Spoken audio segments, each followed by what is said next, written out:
Esteban, por aquí esta charla. Gracias por aceptar nuestra invitación. Y bueno, en el día de hoy, como observan en pantalla, vamos a tocar un tema acerca de la estructura de la corteza en el territorio colombiano a partir de tomografía de ruido ambiente y funciones receptoras. Es a cargo de Esteban Poveda, que bueno, Esteban Poveda es sismólogo de la Red Nacional de Colombia, de Servicio Geológico Colombiano, pues es licenciado en Física de la Universidad Distrital Francisco José de Caldas, es magíster en Geofísica de la Universidad Nacional de Colombia y pues en el 2018 recibió el grado de doctor en Geofísica y Geodinámica de la Universidad Federal de Río Grande do Norte en Brasil.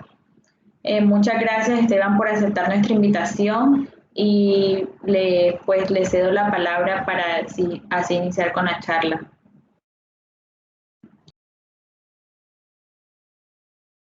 Estás muteado, Esteban. Hola, ahora sí. Buenas tardes a todos, muchas gracias por la invitación. Pues de parte del Servicio Geológico y en especial de la Red Sismológica, pues vengo a mostrarles pues los últimos resultados que hemos hecho a nivel investigativo para conocer un poco más acerca de la corteza en Colombia. Entonces, como el nombre de la presentación, vamos a hablar un poco de lo que es una tomografía de ruido, que son las funciones receptoras para determinar y conocer un poco más la estructura cortical. Acá. Ok, entonces pues el contenido pues de la charla, voy a iniciar un poco hablando de algunas nociones de la tomografía sísmica. Para los que no conocen o han escuchado muy poco, vamos a hablar un poquito de algunas nociones básicas. ¿Qué es el ruido sísmico y por qué hacemos tomografía de ruido sísmico? ¿En qué consiste? ¿Qué son las funciones receptoras? Los pasos para hacer una tomografía de ruido y cómo a partir de la tomografía podemos derivar un modelo de velocidades de onda S, que es pues nuestro producto final. Entonces un modelo para toda Colombia donde vemos las variaciones de las ondas S a diferentes profundidades, más que todo para la corteza. Y vamos a hablar un poquito pues de los resultados obtenidos hasta el momento y lo que se puede continuar haciendo en base a esos resultados, ¿vale? Pues para iniciar, los invito a todos a que pues, visiten la página del Servicio Geológico, en especial la parte de sismos, en este enlace donde pues monitoreamos la actividad 24/7, la actividad sísmica del país. Entonces los invito a que visiten pues la página del Servicio Geológico, también pues las redes sociales de Twitter, Facebook e Instagram, para que pues estén pendientes de la actividad sísmica y puedan ver pues la actividad que ocurre en Colombia y también pues a nivel regional. Aquí pues les muestro en la página del servicio, pues se puede ver los sismos, también las estaciones, y aquí pues aquí puede uno cambiar las capas de las diferentes capas de información. Entonces aquí coloqué pues para introducir el tema las estaciones sismológicas del Servicio Geológico. Son alrededor de unas 50 estaciones que están en tiempo real. Y pues estas estaciones no únicamente funcionan pues para registrar la sismicidad, nos sirve para analizar y para hacer otros estudios posteriores. Uno de esos es pues las tomografías. Entonces, pues todo parte de las redes globales, digamos, la red mundial tiene pues muchísimas estaciones que se encargan de monitorear esa actividad sísmica, pues que es grande, digamos, magnitudes mayores a 4 o 6, mayor a 5. Estas redes son capaces de detectar pues esos sismos, ya sismos muy pequeños, pues están las redes regionales o locales que se encargan de detectar esos sismos más pequeños. Entonces hay una detectabilidad de las redes mundiales. Todas estas estaciones pues sirven para hacer estudios, nos dan registros de esos sismogramas, por ejemplo. Entonces aquí cada uno hay aparatos como estos que son los sismómetros. Entonces cada uno de ellos está instalado aparatos de este tipo, pues que registran sismogramas, que registran pues la ocurrencia de un sismo. Entonces, cuando analizamos los sismogramas, por ejemplo, aquí tenemos el sismo de Tohoku en 2011, 9.1. Eso es un registro en la estación aquí que queda en la frontera con Colombia, en Otavalo, se llama. La estación Otavalo pues registró este sismo, digamos, y fue registrado por muchas estaciones, también las de Colombia, y lo traigo aquí a colación para que vean pues la información que trae Un sismograma trae muchísima información acerca de la fuente, la propagación de las ondas, los tiempos de viaje de las diferentes ondas. Entonces, para recordarles, por ejemplo, pues cuando ocurre la ruptura en un sismo, pues se generan ondas P, ondas S, ondas superficiales que son registradas pues en las estaciones. Y esto pues nos sirve para analizar y conocer un poco más de la estructura de la Tierra. Entonces, ¿en qué consiste pues la tomografía? Vamos a hablar un poquito de la tomografía. Vamos aquí a hacer como un gráfico esquemático donde tenemos estaciones sísmicas y tenemos sismos. Entonces, pues vamos a hacer vamos a modelar los frentes de onda de las generados por el sismo como rayos. Entonces, donde el rayo es normal hace frente de onda. Entonces, vemos que en los sismómetros los tiempos de llegada, por ejemplo, las ondas P, son iguales en esta zona, muy parecidos, pero en ciertas zonas la onda se demora en llegar un poquito. Entonces eso le permite a los sismólogos investigar, bueno, ¿qué está pasando aquí? De pronto hay algún retardo, hay alguna zona que está impidiendo, que hace que la onda viaje más lento por esa parte donde pasó esos rayos. Si ponemos en otra fuente sísmica, por ejemplo, otro sismo, ese mismo rayos detectaron esa misma anomalía, o sea, ese mismo retardo de tiempo. Entonces eso nos da a pensar que puede haber alguna zona donde hay una anomalía, una zona de baja velocidad, por ejemplo, una cámara magmática. Entonces las ondas, por ejemplo, viajan más lento donde encuentran, por ejemplo, fluidos que se les impide propagarse. Entonces, por ejemplo, puede ser una cámara magmática. Entonces, ¿qué pasa si colocamos muchas estaciones, colocamos muchos sismos?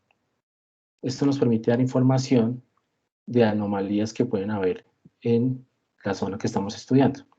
Por ejemplo, aquí tenemos dos estaciones, tenemos unos frentes de onda y con un solo rayo, o sea, con una sola estación que detecta esa onda, pues no, por este lado no podemos ver nada, mientras que este rayito que pasó por acá detectó alguna anomalía, un tiempo de retardo más lento que el de acá.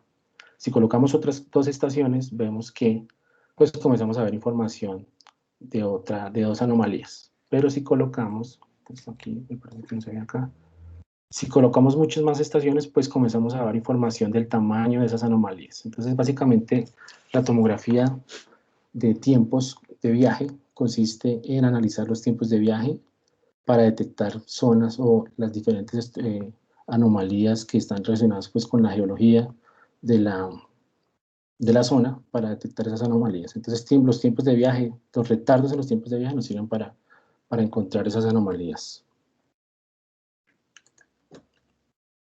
Entonces, hay diferentes tipos de tomografías, dependiendo de lo que queremos analizar. Hay tomografías locales, entonces es donde en la misma zona de estudio tenemos fuentes, y estos son los frentes de onda representados en rayos. Entonces, donde yo tenga más información, más cruces de rayos, es donde tengo pues mayor resolución. Hay otros tipos de tomografía que son las tomografías telesísmicas. Tomografías telesísmicas son usando datos pues fuera del área de estudio. Entonces ellos los frentes de onda llegan muy verticales y eso nos da información de zonas más profundas. Por ejemplo, cuando queremos estudiar zonas como la subducción, queremos ver los slaps en subducción en algunas zonas, entonces las tomografías telesísmicas nos sirven para eso. Y eso es con el análisis de los tiempos de viaje de las ondas. También hay tomografías de onda S que permiten encontrar otros tipos de anomalías. Entonces, básicamente, las tomografías se enfocan en la tomografía local y tomografías telesísmicas. Pero ¿cómo se hace la tomografía? Entonces aquí les voy a explicar aquí de manera muy sencilla cómo podemos hacer una tomografía. Entonces, todo consiste en dividir digamos, la zona de estudio, aquí en este caso Sudamérica, la dividimos en celditas, pequeños bloques, donde tenemos representado pues, los sismos y las estaciones. Entonces, es muy fácil montar un sistema de ecuaciones. Entonces, por ejemplo, este rayo va a pasar por la celda número 6, la celda número 7, va a pasar por un poquito por la celda número 8, por la número 14 y por la número 15. Entonces, esto me sirve para poner un sistema de ecuaciones donde las incógnitas van a ser esas celdas y en los tiempos de viaje yo puedo, digamos, postularlos de esa manera. Entonces, para cada bloque va a haber la longitud del rayito, el pedacito de rayo que pasó por esa celda, dividido la velocidad que sería la incógnita. Entonces aquí yo puedo montar para cada tiempo de viaje un sistema de ecuaciones, y esto lo puedo convertir en una matriz, que serían esos tiempos de viaje, y acá pues sería mi modelo, que serían esas celdas. Y aquí sería lo que estoy encontrando, que sería, pues, en términos para resolver el problema mucho más sencillo, en términos del slowness, que es el inverso de la velocidad. Entonces aquí tengo un sistema matricial que yo puedo resolver mediante mínimos cuadrados, por ejemplo. Entonces esto es una norma de mínimos cuadrados, donde A sub X es el modelo que yo estoy calculando, y B serían las observaciones. Entonces esto yo lo puedo resolver de manera iterativa, porque de una sola iteración no puedo resolver el problema. Yo digo que esto básicamente se conoce como un problema inverso, y resolver problemas inversos involucra información a priori. Entonces, por ejemplo, aquí partimos de un modelo inicial, cada celda parte de un modelo inicial, digamos, en la mayoría de los casos es constante, y vamos resolviendo iterativamente este problema hasta reducir esto a lo más pequeño posible. Entonces aquí yo estoy resolviendo el problema directo, o sea, cómo se propaga la onda, para intentar reproducir tiempos teóricos que voy a intentar minimizar cuando reduzco los tiempos observados, que son los que veo en los sismogramas. A esto tengo que colocarle, para que el problema sea bien formulado, o sea, resolver estos problemas pueden dar unos problemas de unicidad, de estabilidad en la resolución de esta matriz. Entonces debemos imponer condiciones para que el problema sea bien formulado. Entonces podemos colocar una norma de suavidad. ¿Qué quiere decir esta norma de suavidad? Quiere decir que, por ejemplo, controlar que esta celda no cambie mucho con respecto a esta. Entonces yo impongo unas normas de suavidad que se usan ya más adelante. Les voy a explicar cómo se obtienen esas normas de suavidad, para que esto no se vuelva un problema muy loco y, por ejemplo, no cambien velocidades acá en las zonas donde no tengo cobertura. Por ejemplo, el modelo me dé velocidades que no son físicas o que no son de la zona. Entonces, básicamente, el corazón de la tomografía es plantear esto en celdas y resolver el problema de manera como el problema inverso, y resolver el problema iterativamente. Resolver esto iterativamente hasta reducir esta norma a un valor muy pequeño. Entonces, ¿qué vamos a obtener? Vamos a obtener zonas con respecto a ese modelo inicial. Vamos a obtener zonas rápidas y lentas. Entonces, las zonas lentas, pues, fue donde las ondas pues, se encontraron anomalías de baja velocidad, y esas zonas rápidas, pues, donde tenemos ondas de alta velocidad. Entonces, donde tenemos, por ejemplo, esto puede ser, por ejemplo, una zona volcánica, una zona sedimentaria. Esto puede ser un caratón o un cinturón insigne metamórficos, donde las ondas viajan muy rápido, más rápido. Entonces, lo que vamos a tener es perfiles, slides, de imágenes a diferentes profundidades de las anomalías. Entonces, donde lo azul comúnmente se representa como zonas rápidas, y lo rojo como zonas de baja velocidad. Entonces, esto en síntesis, cómo trabaja la tomografía de esta manera.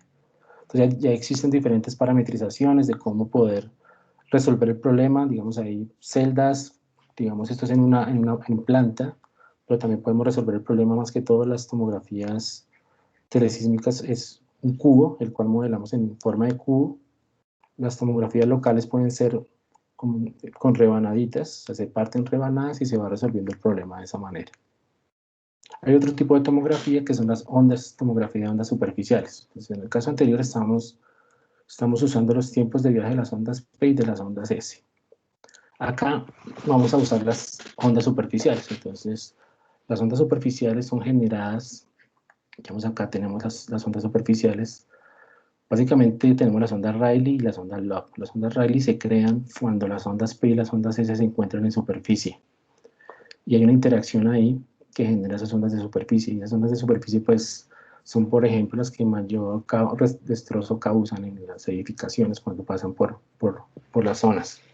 Entonces, esas ondas tienen mayor amplitud y también tienen una característica bien bonita que se llama la dispersión.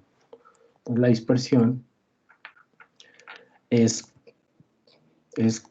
paquetes de onda viajan a diferentes frecuencias. Entonces, yo puedo filtrar esa onda superficial a diferentes periodos y ver cómo ella viaja a diferentes velocidades. Entonces, los periodos largos, o sea, cuando yo filtro esa onda en una banda muy larga, esa onda viaja muy rápido. Entonces, este es el tiempo, esta es la velocidad. Entonces, vemos que esas ondas de largo periodo viajan mucho más rápido que las ondas que filtro a periodos muy cortos.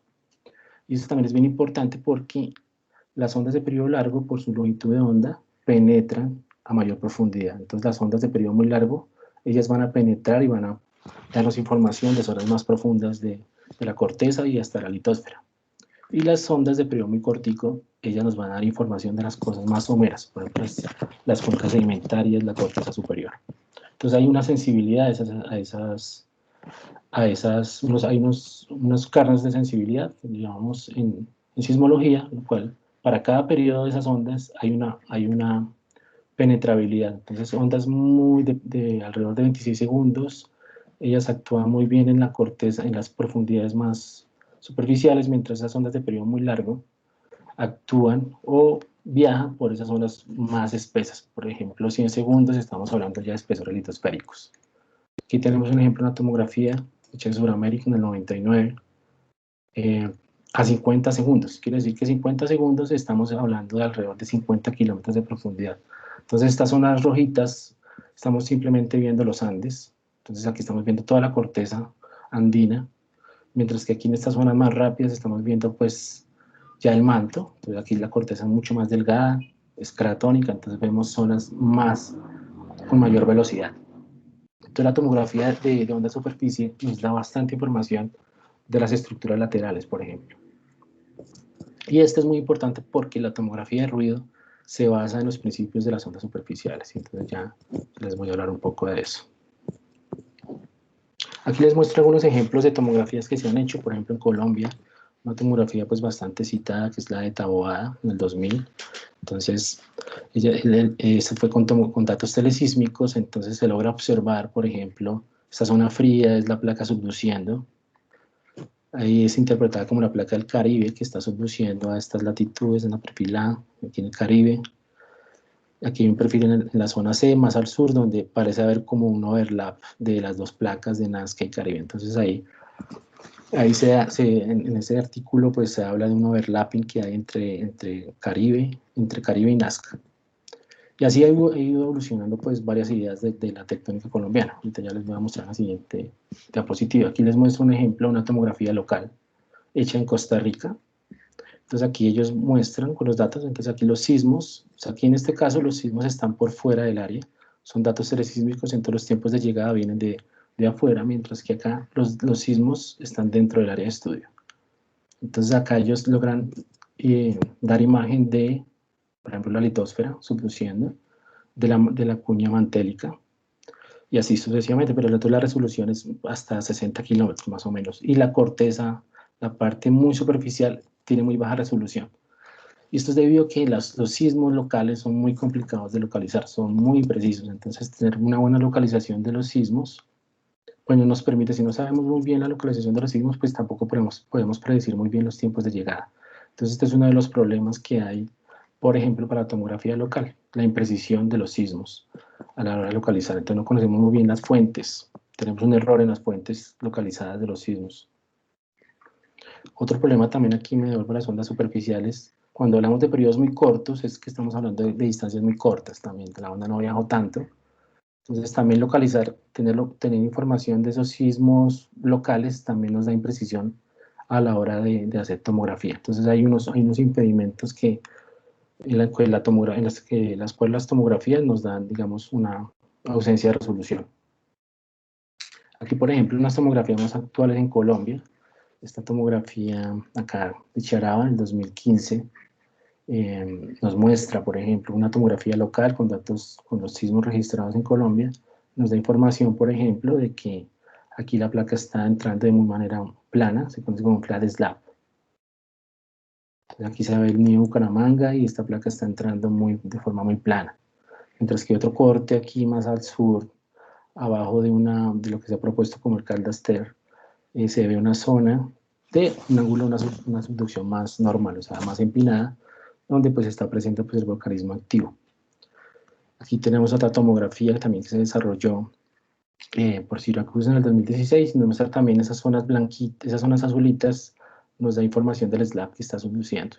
Entonces estos trabajos han dado información y han propuesto pues los últimos modelos de configuración tectónica de la geometría de placas en Colombia, y pues nos da información de cómo están subduciendo los segmentos. Entonces, al parecer, aquí Nazca está subduciendo abajo de, digamos, de los 5.5 grados de latitud. Nazca está subduciendo un ángulo pues normal, se conoce. O sea, hay de tal forma que genera pues volcanismo activo, que el que tenemos presente, pero al sur, al norte de ese hay un posible rompimiento donde la placa comienza a subducir de manera plana. Entonces ella comienza a empinarse debajo de la cordillera oriental, por ejemplo, por debajo del Nido Bucaramanga. Al parecer aquí hay como una colisión de placas entre el Caribe y Nazca.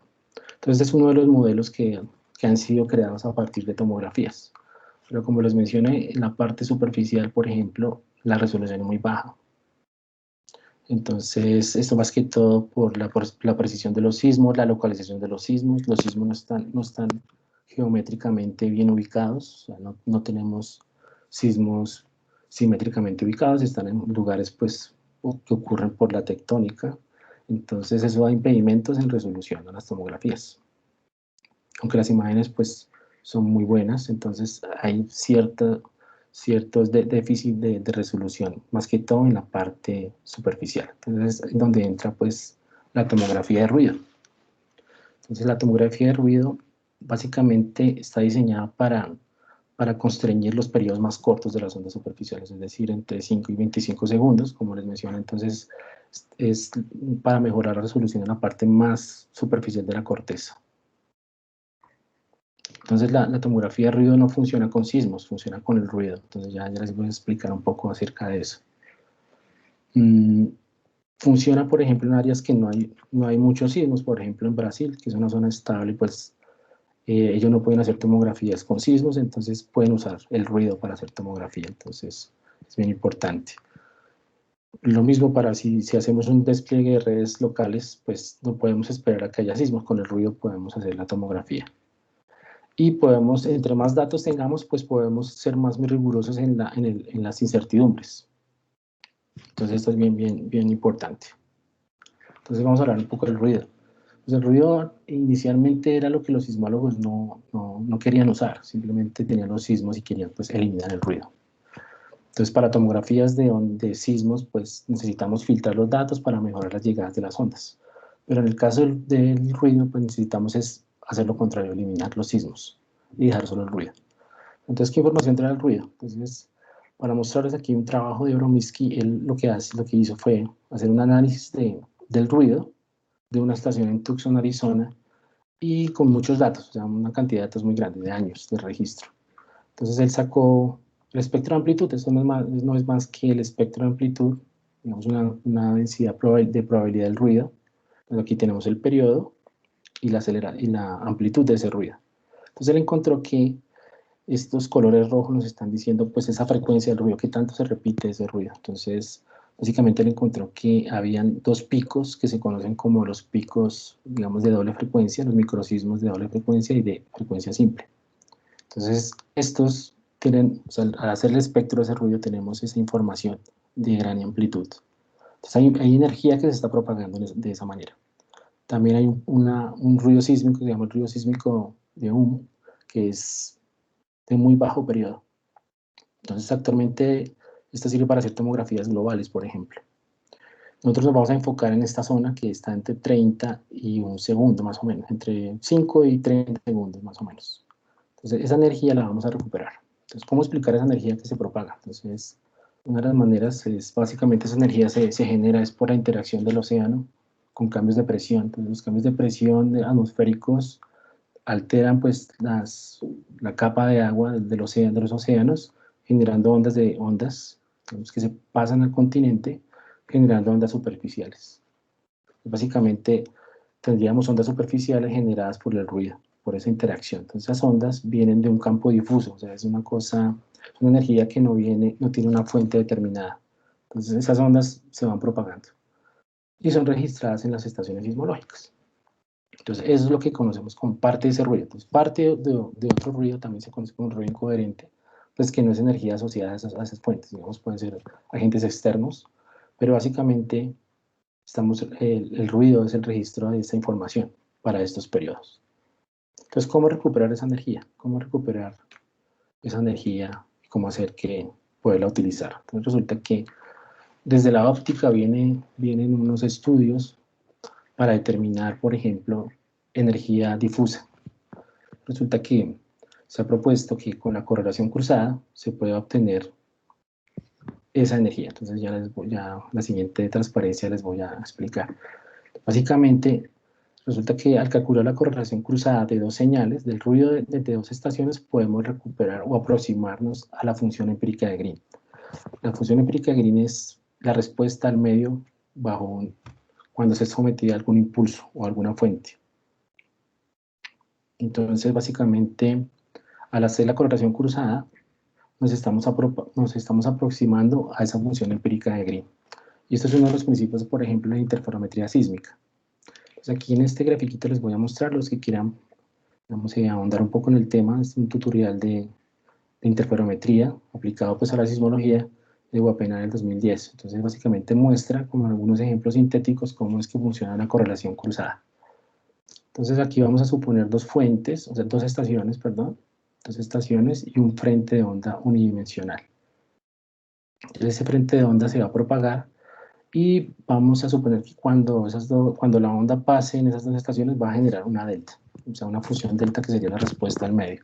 Esa sería nuestra función empírica, la respuesta al medio. Entonces, cuando esa onda pasa, pues va a haber una respuesta, una delta. Entonces, si hacemos la correlación cruzada de esas dos deltas, o sea, vamos a hacer esto básicamente, vamos a ver qué sucede. Entonces, aquí tenemos el tiempo. Entonces, el tiempo de viaje de la onda cuando pasó por acá va a estar definido pues por la diferencia de las posiciones de XA y de la fuente sobre la velocidad de la onda, y ese tiempo B va a estar definido como cuando la onda pasó por acá y se generó acá sobre la velocidad, ¿no es cierto? Y las deltas que se generaron vamos a modelarlas como unas deltas, unos impulsos deltas.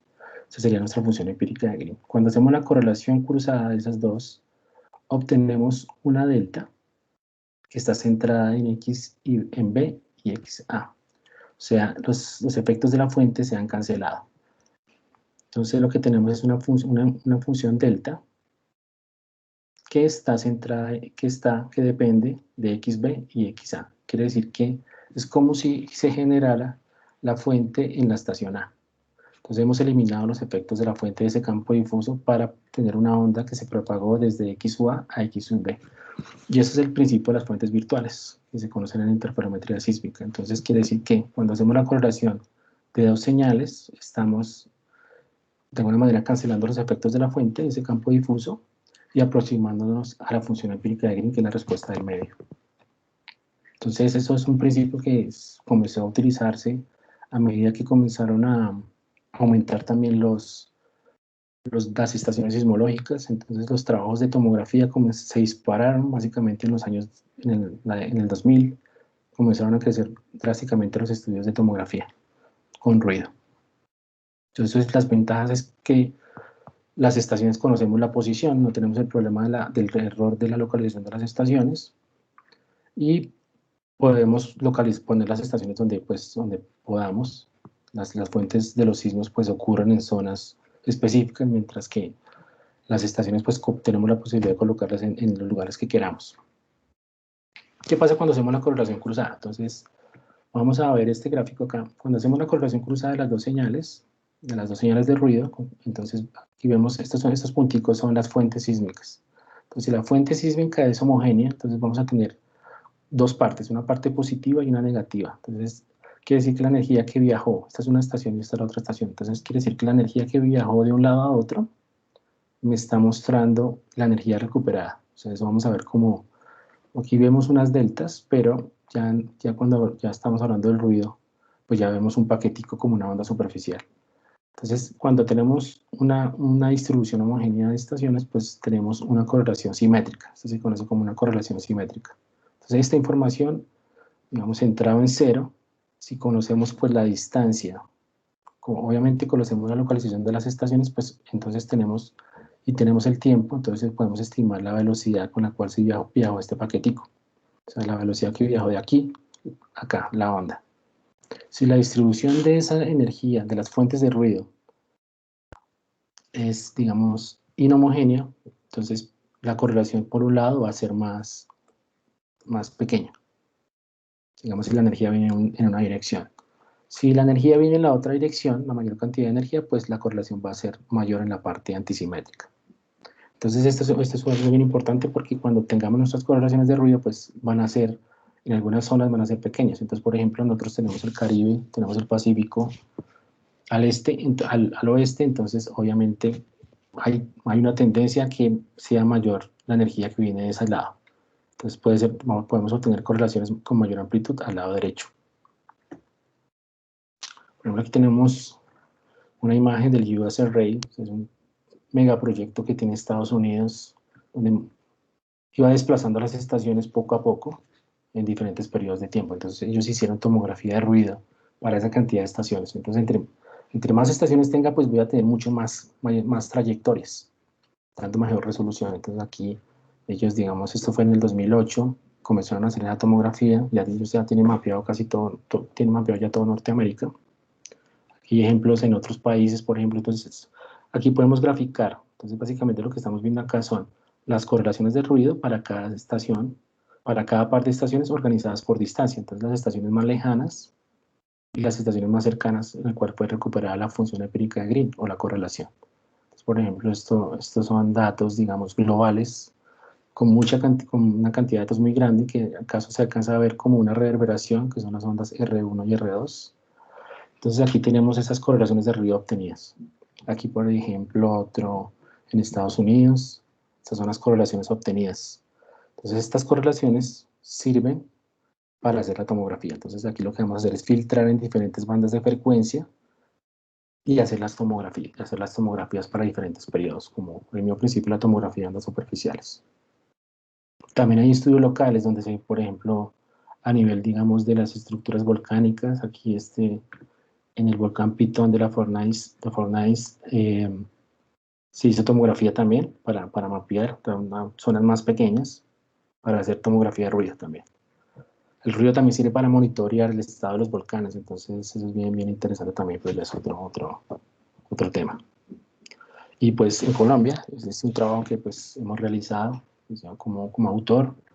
Entonces en Colombia se hizo la primera tomografía de ruido, se publicó en el año 2018, entonces son las correlaciones o las funciones empíricas de Green recuperadas en Colombia. Entonces básicamente usamos unos 4 años de datos, teníamos 53 estaciones. Entonces ahí les voy a mostrar los resultados actualizados de esa tomografía, incluyendo muchas más estaciones. Entonces este trabajo fue publicado pues, para los que les interese, pues lo puedan, pues lo descarguen y lo vean. Ahora vamos a hablar, entonces ya dejemos un poquito así la tomografía, vamos a hablar de las funciones receptoras. Vamos a hacer un paréntesis. Entonces, ¿qué son las funciones receptoras? Entonces, y más adelante les voy a decir por qué hablo también de funciones receptoras y para qué nos sirve juntar esas dos informaciones, que es la tomografía y las funciones receptoras. Entonces, básicamente una función receptora es una serie de tiempo que trae consigo la información de la estructura, digamos, de la estructura geológica bajo la estación sismológica. Entonces, por ejemplo, la corteza terrestre. Entonces, cuando una onda telesísmica viaja por el manto y llega por debajo de la estación, ella llega pues con cierto ángulo que es casi vertical. Cuando esa onda llega, por ejemplo, a una discontinuidad con alta impedancia sísmica, que es por ejemplo el límite de la corteza y el manto, entonces resulta que esa onda P que viene, ese pedacito de la onda P que viene acá, se convierte en una onda S. O sea, la onda P, parte de esa energía sigue transmitida como onda P, pero también en esa interfaz se genera una onda S. Entonces, cuando vemos la función receptora, o sea, eso es un dibujito esquemático, cuando vemos la función receptora vamos a ver primero un pico, que sería la onda P, y luego un piquito más pequeño, que sería la onda S. Entonces, el tiempo que hay entre esa onda, entre la onda S que se generó ahí en la interfaz y la onda P, me está dando información, pues, de un tiempo, que si yo asumo algunas velocidades de la corteza, pues puedo saber el espesor de esa capa.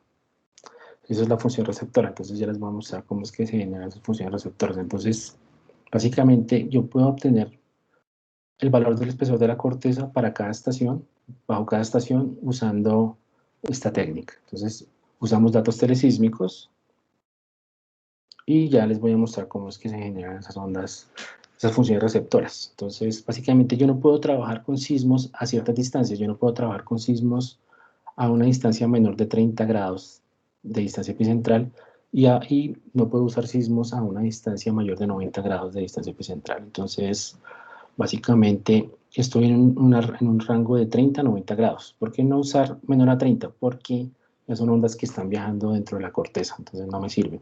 Porque ya va a haber triplificaciones o algunas reverberaciones de las ondas dentro de la corteza. Entonces, cuando tenemos mayor a 30 grados, pues la onda ya viaja por todo el manto y ya llega, digamos, una onda que se llama una onda P. Si ya usamos sismos mayores a 90 grados, pues resulta que esa onda ya entra aquí al núcleo externo de la Tierra y ya comienza a sufrir otras transmisiones de energía y ya no nos sirve. No nos sirve porque ya llega con otras diferencias de ondas, otras reverberaciones que no nos interesan. Entonces tenemos que usar sismos entre 30 y 90 grados. Entonces usamos un pedacito de la onda P, o sea, el tren de ondas de la onda P, y necesitamos las tres componentes del sismograma registrada por el sensor. Entonces obtenemos esta función receptora. Aquí teníamos como un dibujo esquemático, pero aquí en realidad lo que tenemos es algo así. Tenemos una señal que está contaminada por el ruido también, y tenemos un pico principal que sería la onda directa y un segundo pico que se interpretaría como esa conversión de la corteza. Entonces, básicamente lo que hacemos es trabajar en el dominio de la frecuencia. Entonces hay un modelo que se llama el modelo convolucional de las ondas sísmicas, el cual podemos expresar un sismograma como la convolución de la fuente, la estructura y el instrumento. Entonces esto es como un acople, el cual podemos generar, o sea, modelar para generar sismogramas. Entonces, bajo esta premisa, nosotros podemos modelar esto en el dominio de la frecuencia. Esto se convierte en multiplicaciones normales. En el dominio de la frecuencia yo puedo usar las componentes, las dos componentes del sensor, las tres componentes, perdón, y si yo las divido, pues los efectos, por ejemplo, de la fuente del instrumento se cancelan, quedándome la propagación, meramente los efectos de la propagación. Entonces, si yo divido esto en el dominio espectral, obtengo la función receptora, que sería esa señal. Básicamente yo cojo sismo por sismo y hago este cálculo. Pues aquí tenemos un ejemplo de dos sismos que ocurrieron a distancias diferentes, generados en lugares geográficos diferentes. Al hacer cálculo de la función receptora, obtenemos que son iguales. Quiere decir que estamos viendo lo que está la estructura por debajo de la estación. Entonces, cuando hacemos se conoce como una deconvolución, que sería como hacer el proceso inverso de la convolución. Obtenemos esa función receptora que nos está dando información, pues, de la estructura por debajo de la estación. Básicamente de una zona de alta impedancia, pues, que es el MOJ. Con una sola función receptora no podemos hacer nada, necesitamos muchas funciones receptoras para darnos una idea de dónde están los principales fases que se convirtieron por debajo de la estación. Entonces la idea es, la parte siguiente es intentar hacer un stack de esas funciones receptoras, digamos, provenientes de diferentes zonas. Aquí les muestro un mapita de las zonas donde, digamos, usadas para el trabajo, para modelar esas funciones receptoras. Lo que hacemos es una búsqueda, un grid search, o sea, buscamos en el dominio de las profundidades y en el dominio de la relación BPB sub S, o sea, esto depende, o sea, dentro del mojo y la superficie, pues hay unas velocidades que dependen mucho para obtener el valor de la corteza. Entonces, lo que hacemos es amarrar con las reverberaciones de la corteza. Entonces, resulta que esa onda P se convierte en onda S, pero también la onda P que se convirtió también hace algunas reverberaciones. Entonces, esas reverberaciones nos sirven para encontrar también ese espesor. Entonces, lo que hacemos es resolver H para esas diferentes ondas que se convirtieron, y eso nos muestra como ese tiempo, como esa propagación. Entonces, donde se juntan esas tres señales, pues es como el espesor óptimo de corteza y la relación BPB sub S. Entonces, por ejemplo, este es otro trabajo que publicamos en el 2015, entonces donde para las estaciones sismológicas hicimos función receptora, también vinculando otra información ya, digamos, generada. Es un trabajo colaborativo con la Universidad de San Paulo.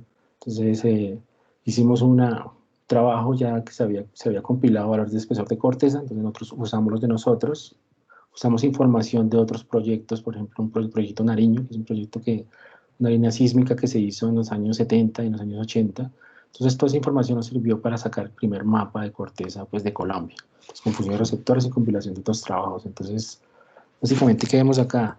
Vemos que los Andes están alrededor de unos 50, 60 kilómetros de espesor. El Mojo está a esas profundidades, mientras, por ejemplo, el Caribe está un poquito más fino, alrededor de 35, 30, 35 kilómetros. La corteza oceánica obviamente es más delgada, alrededor de 20 kilómetros. Entonces esto se hizo con algunas pocas estaciones en esa época. Entonces también les voy a mostrar un trabajo actualizado pues, de esto. Y luego cómo se va a unir esta tomografía con este trabajo. Entonces los invito también pues, a que consulten el trabajo que se hizo en el 2015 y ahorita les muestro algo actualizado. Entonces, estos son unos ejemplos de funciones receptoras en Colombia. Entonces, acá, esta es Colombia, aquí, y estos son los sismos que fueron usados, por ejemplo, para modelar. Entonces, como los sismos ocurren constantemente, entonces aquí tenemos los sismos en Chile, tenemos los sismos del Ridge, del Atlántico, en Estados Unidos, en Alaska. Entonces, estos sismos nos sirven para calcular funciones receptoras. Entonces, entre más cobertura tenga azimutal y entre más sismos tenga, pues yo puedo dar información pues, del Mojo. Entonces, aquí tenemos un ejemplo. Por ejemplo, para una estación, la estación Santa Elena, ubicada pues cerca a Medellín. Entonces aquí tenemos nuestras funciones receptoras, hacemos ese stacking que les mencioné y logramos encontrar que alrededor de 57 kilómetros, hay unas incertidumbres, más o menos 2 kilómetros, tenemos un espesor de alrededor de 50 kilómetros aquí en esta zona. Y así pues se hace pues para las demás estaciones. ¿Vale? Entonces, bueno. Entonces ahí ya hablamos un poquito pues de esas técnicas. Entonces ahora vamos a centrarnos ya pues en Colombia. Entonces, pues el ambiente tectónico de Colombia, pues ustedes ya lo conocen. Entonces estamos sometidos a la interacción de tres placas tectónicas, ¿no es cierto? Entonces tenemos la placa suramericana, la placa de Nazca que está subduciendo por debajo de Suramérica, la placa del Caribe que también subduce de forma, digamos, oblicua. Nazca también subduce de forma oblicua, pero más rápido que el Caribe. Y esto pues ha dado pues, a la elevación pues, de los Andes y a la creación pues, de este bloque norte de los Andes, que es donde estamos parados, y a la formación pues, de esas diferentes cordilleras. Entonces también tenemos el bloque Chocó-Panamá, que en el Mioceno impacta, entonces cambia también la configuración pues, tectónica acá de Colombia, generando pues toda esta geología que ustedes conocen. Entonces básicamente tenemos, esto en amarillo sería lo sedimentario. Entonces aquí clasifiqué las rocas en sedimentarias, ígneas y metamórficas, y básicamente es un mapa simplificado geológico que ahorita nos va a servir mucho para hacer para interpretar nuestros resultados. Entonces básicamente pues todo el Caribe, es el Valle Inferior de Magdalena, pues es cuaternario, sedimentario. Las costas, tenemos la cordillera oriental, que es naturaleza sedimentaria pero cretácica, el Valle Medio del Magdalena, y tenemos pues todos estos, pues yo lo llamo sistemas igneometamórficos, donde pues hay batolitos, diferentes batolitos en la Sierra Nevada, las macizo de Santander, la Serranía de San Lucas, bueno, y tenemos el volcanismo activo, ¿no es cierto? Entonces, estos triangulitos rojos nos están mostrando el volcanismo activo que para justamente en 5.5 grados más o menos de latitud. Y aquí tenemos un volcanismo inactivo, que es estos complejos de Paipa e Isa, que son pues volcanismo que se extinguió pues alrededor del Plioceno, más o menos. Entonces aquí tenemos también las fallas, las diferentes estructuras, las fallas, digamos la falla del Frente Llanero, bueno, la falla de Romeral, la falla de Santa Marta de Bucaramanga, la falla de Oca. Bueno, entonces todo esto pues es la complejidad tectónica que tenemos, ¿no es cierto? Que lo tengan ahí en la cabeza mientras vamos a los resultados.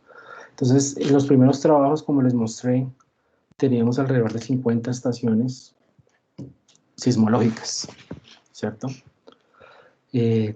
A medida que se han creado proyectos, digamos, institucionales, interinstitucionales, redes de otros países, pues hemos llegado a tener más o menos 150 estaciones de banda ancha actualmente. Entonces, entre proyectos locales, entre proyectos de las estaciones que están en tiempo real, tenemos más de 150 estaciones que son usadas para hacer la tomografía de ruido sísmico, ¿vale? Entonces, Aquí tenemos las estaciones usadas. Y pues voy a hablarles un poquito así de la tomografía, de cómo se hace la tomografía de ruido, ya para mostrar el resultado. Entonces, partimos de los datos crudos. Entonces o sea, los aparatos registran continuamente. Lo que hacemos es cortar los datos por un día. Vamos a remover lo que se conoce como la respuesta instrumental, es quitar los efectos del instrumento. Y vamos a hacer algunos pasos, que es remover la media y la tendencia, y filtrar en ese rango de frecuencias que está pues el ruido microsísmico. Vamos a hacer después un proceso que se llama la normalización. Ya les voy a explicar el blanqueamiento espectral y la normalización en tiempo. Y las correlaciones cruzadas. Entonces, al hacer las correlaciones cruzadas, recuerden, recuperamos esa función empírica de Green y posteriormente hacemos un apilado, que ya vamos a hablar de eso. Como son ondas superficiales las que estamos recuperando, vamos a hacer la medición de la velocidad de grupo. Entonces, ya les voy a explicar. Y vamos a seleccionar las mejores soluciones, las correlaciones más estables y finalmente la tomografía. Entonces, ¿qué es ese blanqueamiento? ¿Qué es esa normalización y ese blanqueamiento espectral? Pues, como les mencioné, debemos quitar los sismos, o sea, debemos dejar el ruido. Entonces, tenemos nuestra señal, aquí está la transformada de Fourier de esa señal. Entonces, filtramos en el rango que queramos, en el rango de ese ruido microsísmico. Aquí tenemos nuestro espectro, entonces vemos que aquí pues se quita un poquito acá este efecto al filtrar hasta 1 Hz. Y vamos a hacer la normalización en tiempo. Entonces, digamos, los primeros trabajos vencen los que trabajan con ruido sísmico, los primeros, entonces ellos proponen hacer una normalización que se llama normalización de un bit. ¿Qué consiste esa normalización de un bit? En cambiar las amplitudes de la señal por 1 y -1. Simplemente eso. Entonces, al hacer eso, pues ya nos quitamos los sismos que pueden haber dentro de la señal. Pero, ¿qué pasa? El espectro va a cambiar, obviamente, un poco. Entonces, básicamente, cuando nos devolvemos al dominio temporal, eso se enriqueció con frecuencias. O sea, al hacer esto, pues, va a haber como un cambio de frecuencias. Entonces, debemos hacer un blanqueamiento en el dominio de la frecuencia. Entonces, lo que hacemos es cambiar ese espectro y aplanarlo en 1. Digamos, dejarlo en amplitud unidad. Entonces, al hacer eso, la señal en el dominio del tiempo se nos complica un poquito, entonces volvemos a filtrar y ya tendríamos la señal limpia de sismos. Entonces, básicamente, esos son como los pasos que se hacen cuando trabajamos con señales para ruido. Aquí tengo un ejemplo. Entonces, aquí esta es la estación, otra vez la estación Santa Elena. Entonces, aquí tenemos el ruido de un día y tenemos varios sismos. Entonces, ¿qué hacemos? Este es el espectro. Entonces, tenemos esos picos, aquí son esos sismos que están ahí gobernando el ruido. Hacemos la normalización de un bit, entonces esto queda todo negro, pero el espectro no cambia mucho. Entonces hacemos ese blanqueamiento espectral, o sea, normalizamos a 1 y volvemos al dominio del tiempo, ya tendríamos la señal libre de sismos.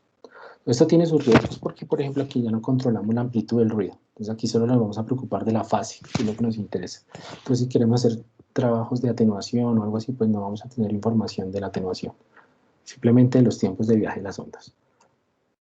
Si yo hago la correlación, pues por ejemplo, entre dos estaciones, aquí está Chingaza y San Jacinto, pues no va a tener nada. O sea, un día hago la correlación entre las dos, por ejemplo, el día 20 de enero del 2010, pues no va a tener nada.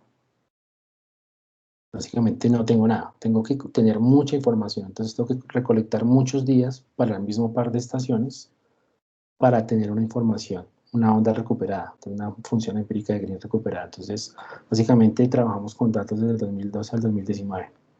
Aquí tenemos, esta es la función empírica de Green para San Jacinto y Chingaza.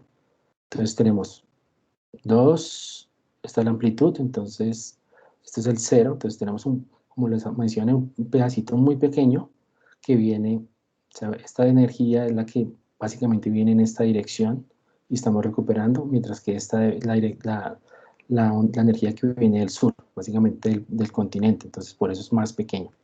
Entonces aquí tenemos la función empírica de Green para ese par de estaciones. Entonces con un día pues no nos sirve, necesitamos muchos datos. Entonces aquí están como las fórmulas. Esta es la fórmula de la correlación. Entonces se cogen las dos señales, se hace la correlación entre los dos. Esto digamos en el dominio, digamos ya para programarlo en el computador, pues esto es el dominio discreto. Entonces esta es la correlación y normalizada.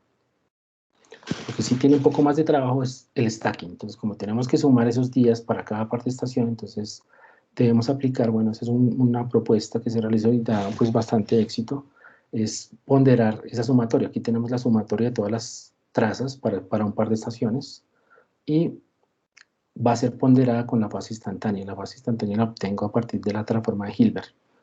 Entonces nos da la fase instantánea, entonces lo que estamos haciendo es controlar ese stack. Entonces, controlando que lo que esté coherente, o sea, lo que está en fase, las señales que están en la misma fase, se sumen, mientras que lo que no está en fase se cancele. Entonces esto nos da una información muy buena de los stacks. Y aquí pues tenemos los resultados de esos stacks. Entonces aquí tenemos para todas las estaciones filtros, o sea, generadas para relaciones señal-ruido de 5. Entonces aquí tenemos, digamos, zonas, para mayor a 300, o sea, una altísima relación señal-ruido. O sea, las primeras las estaciones más cercanas, por lo que está más cerca, es mucho más fácil de recuperar la función empírica de Green, mientras que ya para estaciones de 300 a 600 kilómetros, ya la relación señal-ruido es de 50, pero igual es muy alta, y 5 ya para mayor a 600. Entonces aquí tenemos todas las trayectorias recuperadas para todas las correlaciones usadas. Y aquí tenemos ejemplos particulares, por ejemplo en Rusia, la estación Rusia, entonces las correlaciones cruzadas encontradas para esa estación con las demás.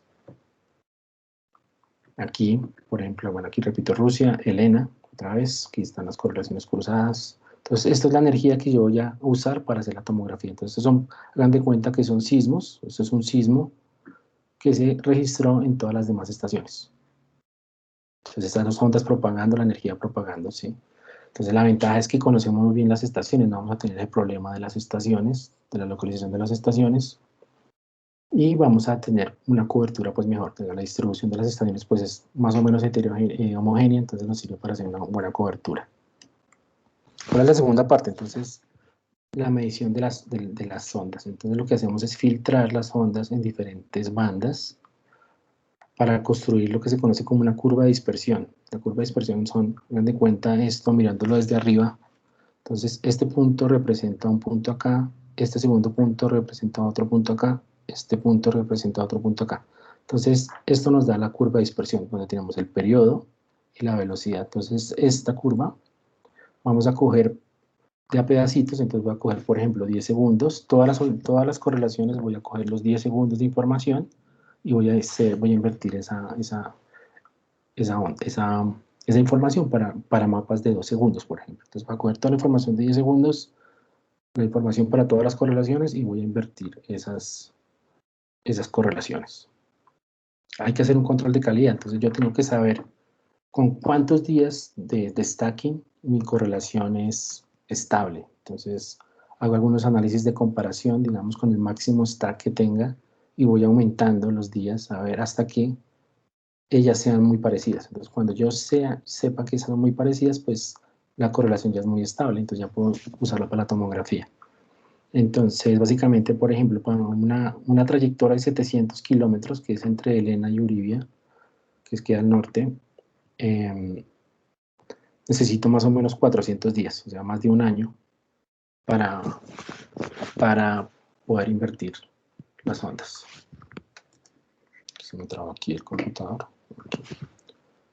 Bueno, entonces vamos a hablar un poquito de la tomografía, ya un poquito más en detalle. La tomografía sísmica, usamos el algoritmo de Nick Rawlinson, que se llama el FMST, de la Universidad de la ANU en Australia. Y básicamente al principio vimos esa norma mínima, esa norma de mínimos cuadrados. Entonces, aquí tenemos las observaciones, el modelo.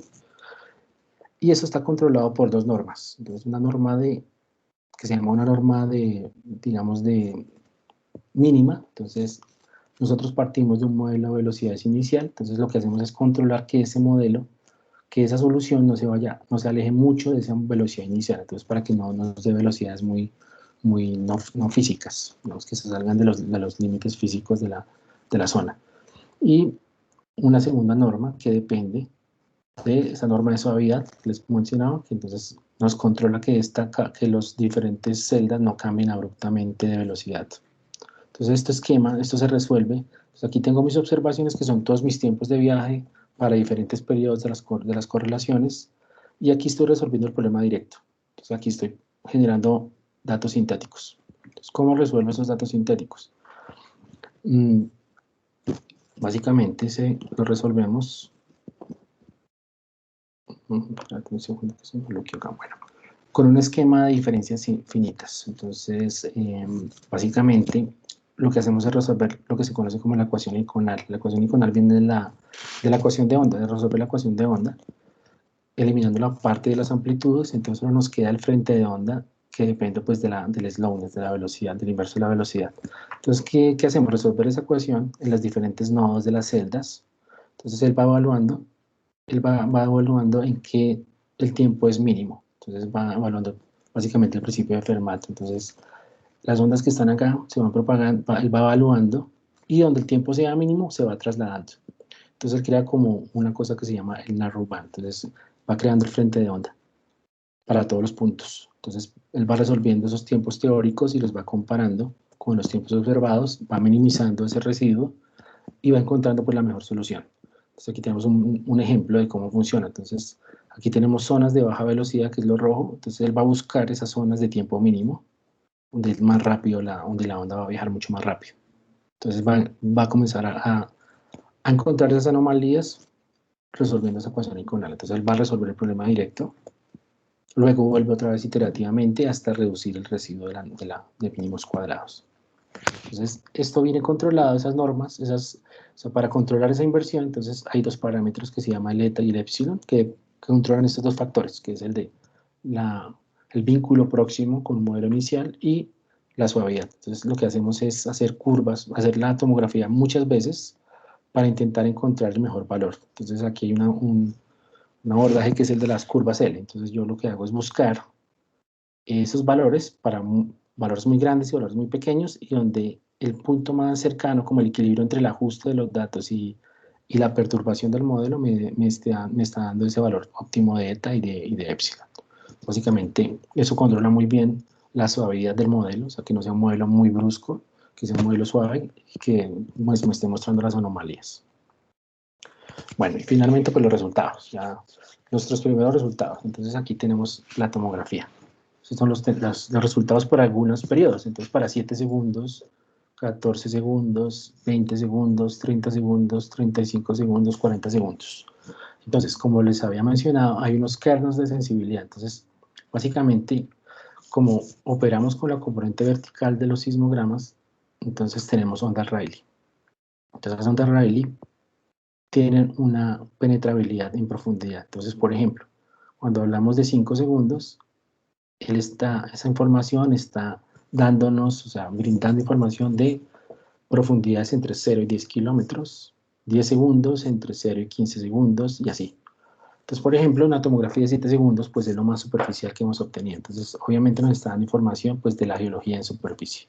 Entonces, si damos un vistazo aquí rápido, por ejemplo, las ondas se propagan, por ejemplo, más lento en fluidos, por ejemplo, en zonas, digamos, cuencas sedimentarias, mientras que en las zonas donde viaja más rápido, pues en esta parte, digamos que tenemos todo este sistema metamórfico de macizos y batolitos.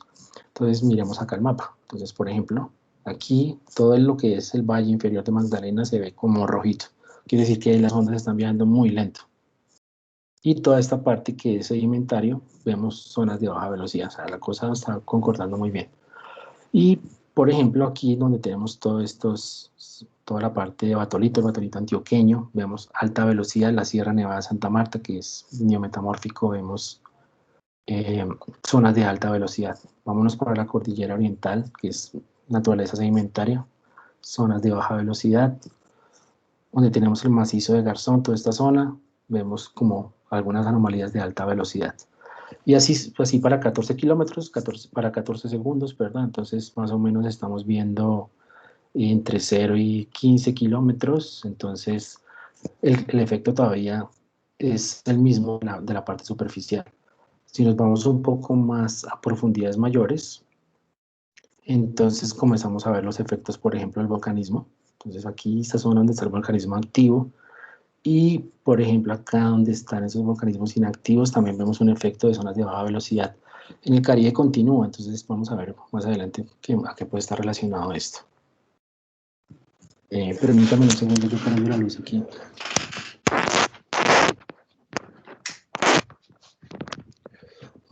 Entonces,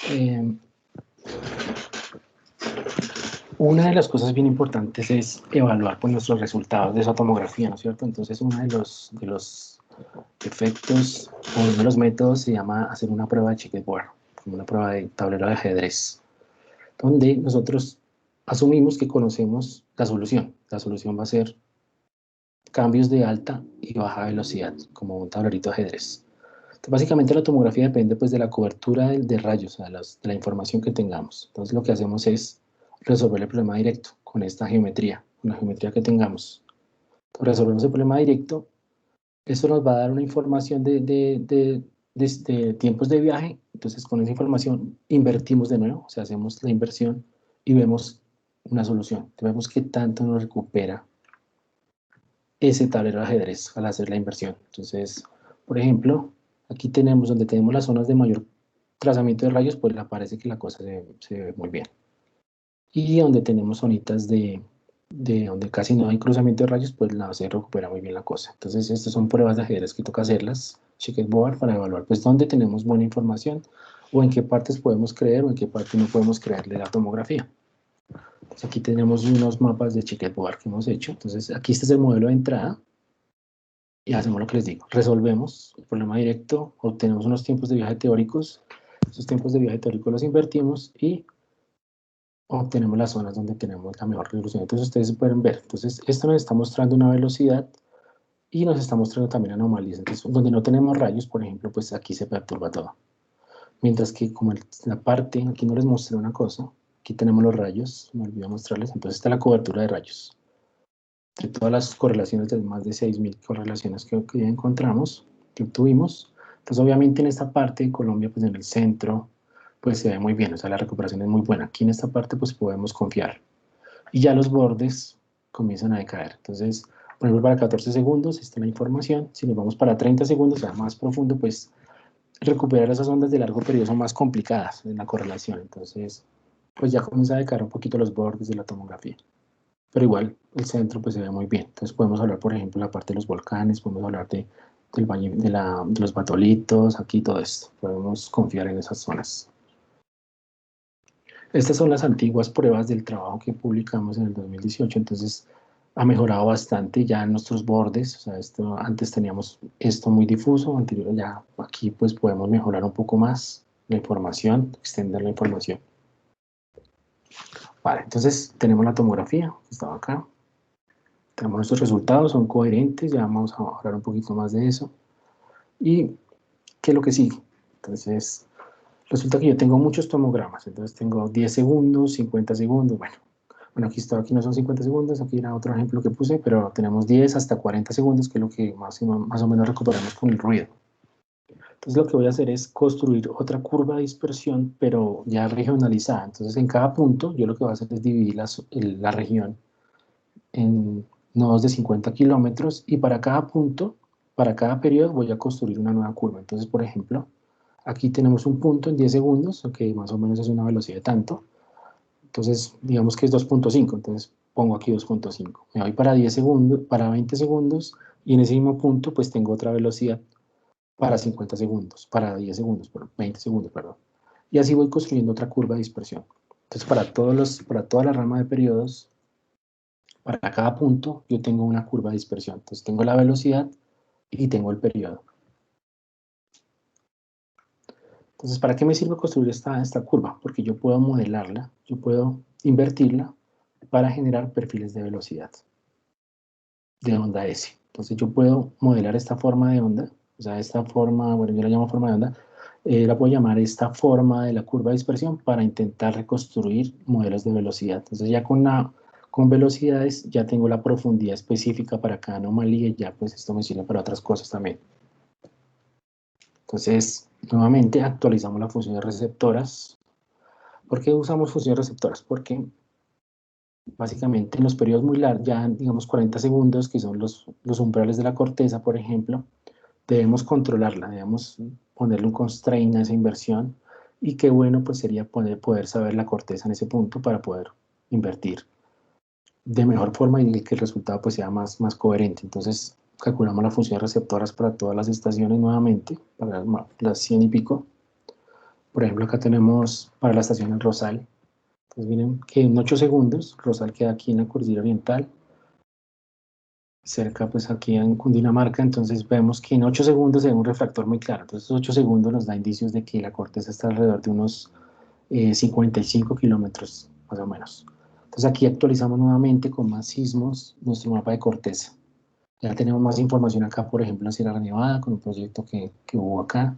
Tenemos estaciones acá, entonces tenemos más constreñido aquí el espesor de corteza en la Sierra Nevada, por ejemplo, en el Valle Inferior, y más puntos, por ejemplo, al lado aquí en los llanos orientales. Entonces tenemos mayor información. Entonces esto nos sirve para constreñir el espesor. Entonces para cada punto yo extraigo el valor de espesor de corteza y lo pongo aquí en la inversión para constreñir ese valor de inversión, ese valor cuando esté modelando esta forma de onda. Entonces usamos dos técnicas para invertir, para encontrar esos perfiles de velocidad. Uno se conoce como el Neighborhood Algorithm de Sandbridge. Entonces este algoritmo es un algoritmo, digamos, de optimización. Lo que hace es buscar la solución muy rápido en un espacio, digamos, con redes de Voronoi. Pues lo que hace es evaluar la solución, evaluar el problema directo, o sea, va reconstruyendo los perfiles de velocidades y va modelando la curva de dispersión de forma que encuentra como una zona donde está como el mejor ajuste. Entonces el problema de estas inversiones es que dependen mucho del modelo inicial. Entonces, si yo parto de un modelo inicial, entonces de pronto se va a ir sesgado por ese lado. Entonces, estos algoritmos lo que hacen es explorarme muchas soluciones y encontrarme una familia de soluciones. Entonces aquí, después de hacer esta inversión, pues tenemos un perfil de velocidades. Una familia, entonces tenemos unos errores ahí involucrados. Resulta que hay otro método pues, propuesto por Julia en el 2000, el cual me permite coger las funciones receptoras, o sea, el stack de las funciones receptoras y modelar también la curva de dispersión. Entonces esto me controla bastante el espesor de la corteza, las discontinuidades, y me controla muy bien las velocidades. Entonces, al hacer estos dos tipos de método, entonces nos da una mejor seguridad. Entonces lo que hacemos es básicamente, en las zonas donde tenemos estaciones sismológicas, pues hicimos esta joint inversion. Entonces aquí invertimos conjuntamente estos datos para obtener esos perfiles. Y en las zonas donde no tengo pues información de fotorreceptora, tengo el valor aproximado de espesor, pero hago esta búsqueda inteligente de las soluciones. Entonces, ¿qué pasa? Después yo tengo un perfil, entonces como yo tengo una curva de dispersión para cada zona, para cada punto, pues lo que hago es volver a reconstruir un modelo de velocidades 3D. Entonces lo que hago es volver a juntar esos perfiles para obtener ahora sí, y finalmente ya velocidades de onda S. Entonces aquí ya tenemos pues las velocidades, las anomalías de velocidad a diferentes profundidades. Entonces, por ejemplo, para 5 kilómetros se conserva lo que hablábamos, la Sierra Nevada con alta velocidad, Matorito Antioqueño, toda la parte ignometamórfica, las cuencas sedimentarias, la cordillera oriental. 10 kilómetros comienzan a desvanecerse esas zonas de velocidad, pero ya si nos vamos a 30 kilómetros, por ejemplo, tenemos la expresión pues, del volcanismo activo. Se conserva aquí una anomalía bien interesante aquí en el Caribe, y aquí esta anomalía aquí abajo de estos volcanes inactivos, que ya pues vamos a hablar un poquito. Entonces, por ejemplo, las velocidades bajas, ya hablando por ejemplo en 5 kilómetros, pues entonces como les mencioné, entonces las cuencas sedimenteras son la mejor expresión de las bajas velocidades. Entonces toda esta parte aquí, todo lo que es pues cuaternario y cenozoico, el patolito antioqueño, la expresión de toda esta parte, el patolito antioqueño pues, con altísima velocidad. Toda esta parte aquí se conserva con altas velocidades, y la cordillera oriental pues zonas de baja velocidad. Aquí un poquito alto, aquí el macizo de Santa Marta, y alta velocidad aquí en la Sierra Nevada de Santa Marta. Entonces también podemos evaluar desde el punto de vista de los sedimentos. Donde más tengo sedimentos, pues es donde tengo tengo menores velocidades. Por ejemplo, acá, digamos en esta parte, los sedimentos, eso es un trabajo global se llama el modelo de Crostal 3.0, 2.0 no me recuerdo ahorita, pero esto nos da información de los sedimentos que hay. Entonces, por ejemplo, aquí los sedimentos son bien espesos, entonces las zonas de baja velocidad cuadran bastante bien. Tenemos aquí unos espesores de sedimentos, zonas de baja velocidad, donde los sedimentos son más finos, son más restringidos, más pequeñitos, pues tenemos zonas de alta velocidad. Por ejemplo, acá en Lago de Maracaibo, todo esto tenemos de baja velocidad. Y las altas velocidades, pues por ejemplo, pues hemos visto varios artículos que han datado pues todos estos digamos, relictos o almacenamientos de batolitos del Triásico y el Jurásico. Entonces todo esto cuadra muy bien con esas zonas de alta velocidad que tenemos ahí, con estos batolitos. Tenemos acá, los batolitos jurásicos son bien resueltos como zonas de alta velocidad. Entonces pues es bien coherente en esta parte. Si ya nos vamos a mayor profundidad, vamos a intentar explicar, por ejemplo, esas anomalías de baja velocidad. Por ejemplo, acá, pues aquí se supone que esto está extinto, digamos, se extinguió en el Plioceno, pero pues entre 25 30 kilómetros, pues se conserva esa zona de baja velocidad. Quiere decir que hay alguna cosa que esté causando esa zona de baja velocidad, esas anomalías. Entonces hay varios trabajos, por ejemplo, en Monsalve 2019, con fusión de receptores y también con geoquímica, se encontró que pues, las rocas que ya hay pues también tienen algo de fusión parcial. Entonces esas rocas digamos, se proponen en ese modelo que hay como un magmating, un underplating, que se conoce, que es como acumulación de magma y por debajo de la placa de Nazca, en este caso, como se interpreta en el modelo. Y esto hace que ascienda magma, entonces ascienda, digamos, roca fundida o calor. También aquí es una zona de interés geotérmico, entonces es bien resuelta esa zona de baja velocidad. Entonces puede explicar esas anomalías de este modelo, por ejemplo. Si nos vamos pues ya al volcanismo activo, pues obviamente aquí el volcanismo activo pues es los efectos de la subducción, aquí tenemos acumulaciones de posiblemente fusión parcial de rocas, cámaras magmáticas, vemos aquí trabajos como el de Londoño, ha mostrado pues que en esta zona hay cámaras magmáticas a esta profundidad, les voy a mostrar ahorita más adelante.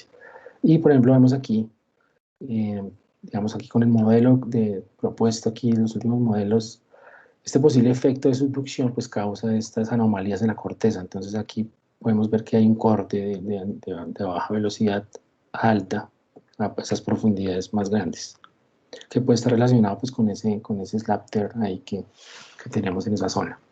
Entonces aquí como les mencioné, entonces ese volcanismo inactivo fue datado, digamos, 6 millones de años. Hay un volcanismo que fue inactivo en esa época, pero posiblemente pues está todavía con alguna actividad, que son estos complejos Paipa e Isa.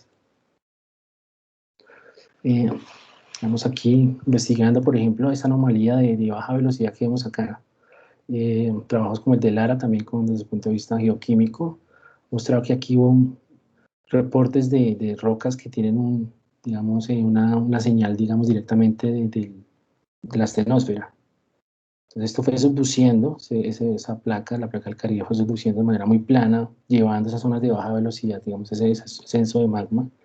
Y si hacemos un cálculo del Plioceno hasta hoy, pues esto encaja perfectamente con esa anomalía en esa posición, por ejemplo, si hacemos un cálculo rápido. Entonces, pues estas son explicaciones, digamos, a esos niveles, digamos, de la corteza inferior que pueden explicar, pues, esas anomalías de baja velocidad. ¿Vale? Entonces, eso es como algunas de las interpretaciones. ¿Para qué más nos sirve, pues, ese modelo de velocidades que obtenimos? Tenemos un modelo de velocidades 3D, pues, este modelo lo implementamos pues en el servicio geológico, en la red sismológica para mejorar las localizaciones. Entonces hay algoritmos, hay un algoritmo que se conoce como el NONLILOG, que es de un señor como Anthony Lomax. Él implementa un código el cual puede recibir modelos 3D para localizar sismos. Entonces pues esto nos da mayor precisión a la hora de localizar los sismos. Pues la mayoría de los algoritmos, como por ejemplo HypoCenter o Ellipse, funcionan con un modelo 1D. Entonces, y estamos implementando este modelo 3D con este sistema, entonces nos permite pues una mayor precisión de los modelos para la localización de la sismicidad.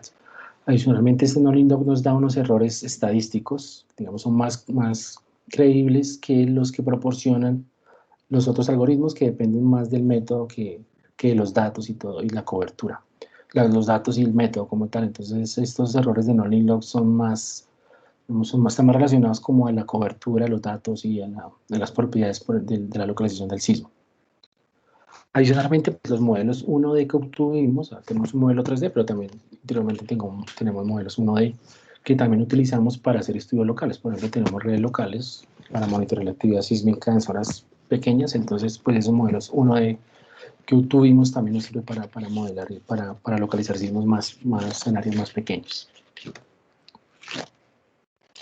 Bueno, pues ya para terminar aquí tenemos como los trabajos futuros, entonces, ¿qué nos hace falta por trabajar? Por ejemplo, podemos, para complementar las curvas de dispersión, entonces, bueno, recordemos que el ruido sísmico más o menos llega hasta 30-40 segundos, entonces lo que tenemos que hacer es incluir la sismicidad, los sismos regionales, las ondas superficiales de los sismos, medir la dispersión y completar la curva con el ruido. Entonces tenemos una curva de ruido y más una curva de los sismos.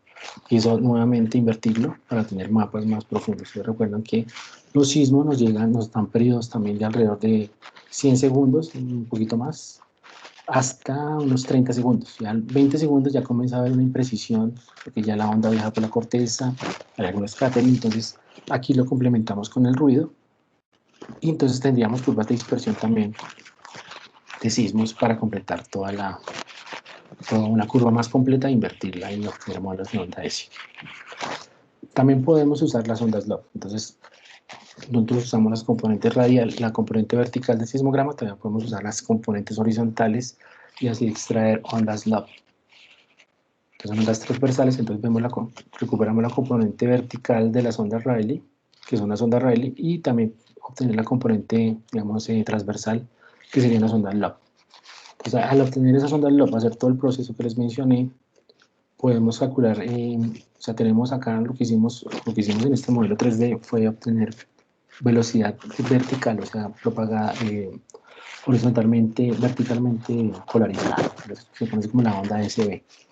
Al hacer lo mismo para ondas log, tenemos la onda SH. Entonces, con esto podemos estimar la anisotropía en el medio. Aquí ya tengo unos estudios preliminares que hemos hecho. Entonces, por ejemplo, en un corte como a los 4 grados de latitud, al hacer esa anisotropía, lo que estamos encontrando es la orientación de las estructuras, donde la onda viaja preferiblemente mucho más rápido. Entonces, por ejemplo, en las zonas volcánicas encontramos un trabajo que coincide muy bien con un trabajo de Londoño, digamos, estructuras verticales que están, digamos, muy relacionadas con el ascenso pues, de material climático, por decirlo así. Entonces, al calcular esa anisotropía nos da información de la orientación de las estructuras a diferentes profundidades para encontrar lo que se conoce como el tipo de anisotropía SPO.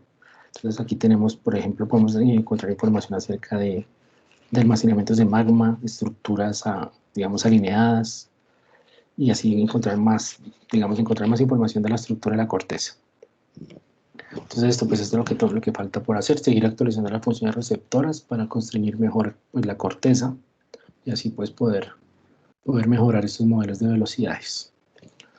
Pues esto era todo. No sé si me demoré mucho, fue muy rápido. Muchas gracias. Aquí se me quedó. Muchas gracias a ti, Esteban, por esta excelente ponencia. Ahora no sé si algún participante tiene alguna pregunta. La puede dejar en el chat o activar su micrófono.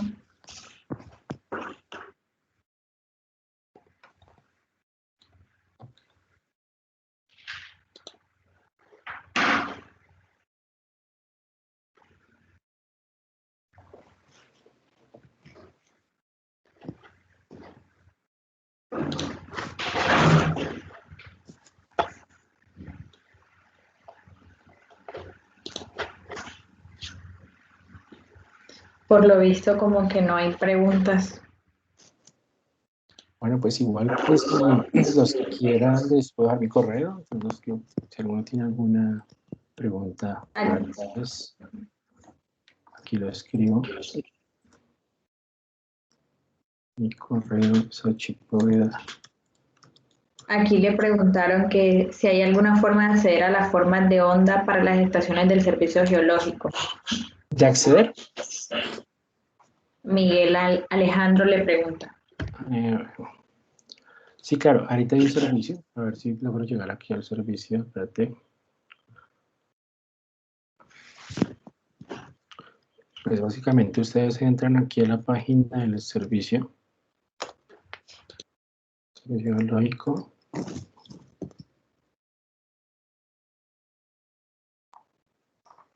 sismos.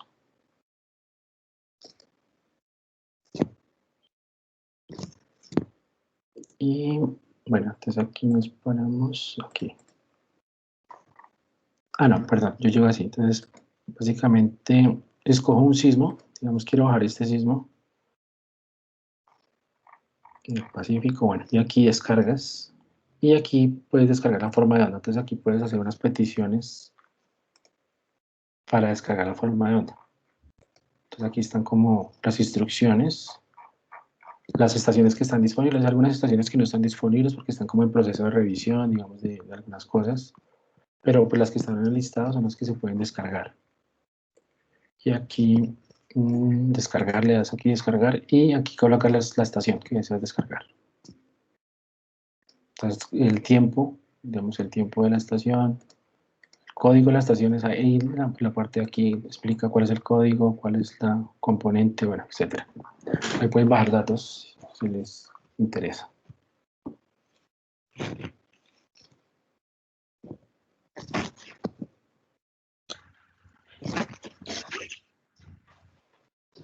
Bueno, Esteban, muchas gracias por aceptar nuestra invitación.